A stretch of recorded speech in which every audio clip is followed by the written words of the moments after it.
The private lounge of the Waldorf Astoria was bathed in a dim, golden light that made the amber liquid in Frank Costello's glass look like molten honey. It was 2 a.m., the hour when the city's pulse slowed down and the real predators came out to negotiate. Costello sat alone in a high-backed velvet chair, the silk of his custom-tailored suit catching the faint shimmer of the chandelier. He looked like a man at peace, a man who had already conquered every mountain he intended to climb. But across the room, emerging from the shadows of the heavy brocade curtains, was a young, hungry lion named Marco the Viper Moretti. Marco was Genevieve's most lethal instrument, a man who prided himself on his speed and his absolute lack of a conscience. In his right hand, he gripped a suppressed Beretta, the cold steel a stark contrast to the opulence of the room. He moved with a predator's grace, closing the distance until the muzzle of the gun was inches from the back of Costello's head. "The Prime Minister is finally out of terms to negotiate," Marco whispered, his voice dripping with the arrogant confidence of a man who thought he was holding the winning hand. "No speeches tonight, Frank." Just a quiet exit for the old guard. Frank Costello didn't flinch. He didn't even put down his drink. He simply stared at his own reflection in the window, watching the rain wash over the New York skyline. "You're late, Marco," Costello said. His voice a low, raspy velvet that didn't hold a single note of fear. "I expected you at 1:45. You spent too much time checking the service elevator. You should know by now that I own the elevators, the stairs, and the very air you're breathing." Marco sneered, pressing the barrel harder against Costello's scalp. "It doesn't matter what time it is.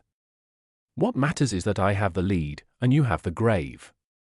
Any last words for the commission before I paint the walls with your legacy?" Costello took a slow, deliberate sip of his scotch and then reached into his pocket. Marco flinched, his finger tightening on the trigger, but Costello didn't pull out a weapon. He pulled out a single, long Cuban cigar and placed it on the table. "I have a rule, Marco," Costello murmured.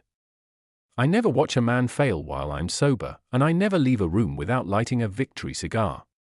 Why don't you do us both a favor? Put that toy away and help me with the light. If you are watching this and you think you've seen every high-stakes standoff in the history of the mob, then you are about to witness the absolute pinnacle of psychological dominance. Most men, when faced with a gun to their head, plead for mercy. But Frank Costello? He treats an assassin like a waiter. We are breaking down the mirage strategy, the art of replacing an enemy's weapon with a metaphor before they even realize they've lost. If you want to learn how to manipulate the physical world through sheer mental authority, if you want to see the moment an assassin realizes his lethal weapon is actually his own death warrant, then you are in the right place. Hit that subscribe button right now to join the elite 1% who play the game at this level. Like this video to show that you recognize the Prime Minister as the ultimate architect of reality. And I want you to go to the comments right now and type "Ignite" in all caps. Let's see who among you is ready to see the truth burn. Now, let's go back to that lounge, where Marco Moretti was about to make the biggest mistake of his life. Marco laughed, a harsh, jagged sound. "You think you can talk your way out of this? You think I'm one of those street thugs you can buy with a few $100s and a promise? I'm the Viper, Frank. I don't miss." Marco stepped around the chair to face Costello, wanting to see the light fade from the old man's eyes. He leveled the Beretta at Costello's forehead, his thumb flicking the safety off. He took a deep breath, centered his aim, and pulled the trigger. But instead of a muffled thwip of a suppressed round, there was a sharp, metallic click. Then another. Click. Click. Marco froze, his eyes widening in confusion. He looked down at the gun, his mind unable to process why the world-class weapon was failing him. He pulled the trigger again. With more force this time, but instead of lead, a small, dancing orange flame erupted from the end of the barrel. The gun wasn't a gun at all. It was a masterfully crafted, weighted replica, a lighter designed to look, feel, and weigh exactly like a Beretta 92 FS. The flame flickered in the draft of the room, illuminating the sheer, naked terror on Marco's face. Costello didn't move. He simply leaned forward, picked up his cigar, and held the tip of it to the flame coming out of Marco's weapon. He took a long, slow draw, the end of the cigar glowing bright orange. "Thank you, Marco," Costello said, exhaling a thick plume of smoke directly into the assassin's face. "The weight is perfect. Isn't it? My jeweler spent 3 weeks getting the balance just right. I knew you'd appreciate the craftsmanship. You always did have a taste for the finer things, even if you couldn't afford them on the salary Genovese pays you." Marco stumbled back, dropping the gun lighter onto the plush carpet as if it were white-hot iron. He reached for his backup piece at his ankle, but his hands were shaking so violently he couldn't find the holster. "How?" he gasped, his voice breaking. "I checked my piece before I came in. I loaded the mag myself. I was in the car. I had it in my hand." Costello stood up, his presence suddenly filling the room like a growing storm. He walked toward Marco, his footsteps silent on the carpet. "You checked your gun in the car, Marco. But you didn't check your driver. You didn't check the man who held your coat. You didn't check the world around you." Costello reached out and grabbed Marco by the lapels, his grip surprisingly strong for a man of his age. "The moment you stepped into my city with the intent to kill me, your reality became whatever I decided it to be. Your gun became a lighter. Your driver became my informant. And your life became an item on my ledger that I've decided to write off." As Costello spoke, the doors to the lounge glided open. Not with a bang, but with a silent, terrifying efficiency. 4 men in long, dark coats stepped in, their faces as expressionless as stone. These were the janitors, the elite specialists who only appeared when a mess needed to be erased from history. They didn't have guns drawn, they didn't need them. Marco was already a dead man, he just hadn't stopped breathing yet. He looked at the janitors, then back at Costello, the realization of his total failure crushing the air out of his lungs. He had been sent to kill a man, and instead, he had provided that man with a light for his cigar. Costello let go of Marco's lapels and smoothed out the young man's suit jacket, a gesture of mocking fatherly care. "You see, Marco, the truth is like that flame. It's small. It's quiet, but if you handle it poorly, it will burn you alive. You thought you were the predator, but you were just the entertainment for the evening." Costello turned his back on Marco and walked toward the window, looking out at the Empire State Building. "Take him downstairs," Costello said to the janitors, his voice devoid of emotion. "Make sure he understands the difference between a weapon and a toy before you finish the audit. I want him to know exactly who owns the fire in this town." The janitors closed in, and Marco Moretti, the viper of the Genovese family, didn't even fight. He couldn't. His spirit had been incinerated the moment that flame popped out of his barrel. As he was led away, the only sound in the room was the soft crackle of Costello's cigar and the steady rhythm of the rain against the glass. Frank Costello stood alone once more, the master of the shadows, the man who could turn a bullet into a spark. He had faced death and used it to light his tobacco. The night was still young, and the Prime Minister had a lot more adjustments to make to the city's accounts.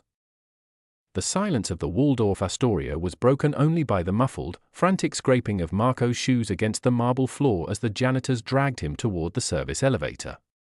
He wasn't screaming, his voice had been stolen by the sheer, crushing weight of his own failure. Frank Costello stood by the window, the smoke from his cigar curling into the air like a ghost. He didn't look back. He didn't need to. He knew that the moment that flame erupted from the gun, Marco Moretti had ceased to exist as a threat. He was now just a piece of broken equipment being moved to the scrap heap. Costello checked his pocket watch, a gold Patek Philippe that had seen more secrets than the FBI's mainframes. 3 minutes, he murmured to himself. Right on schedule, while Marco was being escorted to the basement, Costello's surgical strike was already in its second phase. This wasn't just about one assassin, it was about the total neutralization of the Genovese ambition. Costello picked up the gun lighter from the floor, flicked the flame once more, and watched it dance. This device was more than a clever trick, it was a symbol of his absolute control over the environment. If he could swap a man's weapon in his own holster, he could swap a man's thoughts in his own head. He walked to the telephone on the mahogany desk and dialed a private number that didn't exist on any public record. "It's done," Costello said when the line opened. The Viper has been defanged. Initiate the cold fire protocol. I want every Genovese warehouse in the city to have a mechanical failure by dawn. If you are watching this and your skin is crawling at the thought of a man who can replace your weapon without you even noticing, then you are finally understanding the true power of the Prime Minister. Most bosses rule through fear, but Frank Costello rules through omniscience. He doesn't wait for the attack, he scripts it. We are breaking down the environmental mastery, the ultimate strategic level where the enemy's own tools become your greatest assets. If you want to learn how to make your rivals feel like they are living in a world you built just to trap them, if you want to see how to turn a failed hit into a total corporate takeover, then you are in the right place. Hit that subscribe button right now to join the masters of the game. Like this video to show that you recognize the lighter gambit as the greatest mind game in history.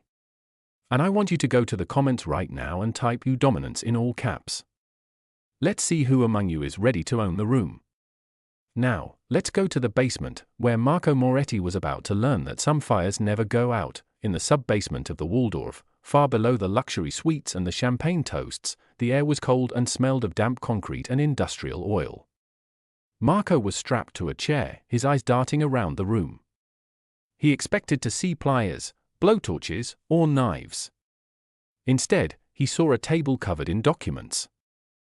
There were photos of his family in Italy, bank statements from his secret accounts in Switzerland, and a map of every safe house he had ever used. One of the janitors, a man named Victor who had served Costello for 30 years, stood over him. He didn't look angry, he looked like an accountant about to explain a very expensive mistake. "You see, Marco," Victor said, his voice as flat as a dial tone. "Mr. Costello doesn't like waste. He thinks you have a lot of potential, but your choice of employers was inefficient." Victor leaned in, holding the gun lighter that Costello had sent down. He flicked it, the small flame illuminating the terror in Marco's eyes. "You thought you were a ghost, Marco. But we've been watching you since you were a soldier in the Bronx. We didn't swap your gun tonight. We swapped it 3 days ago while you were sleeping in that apartment on 72nd Street.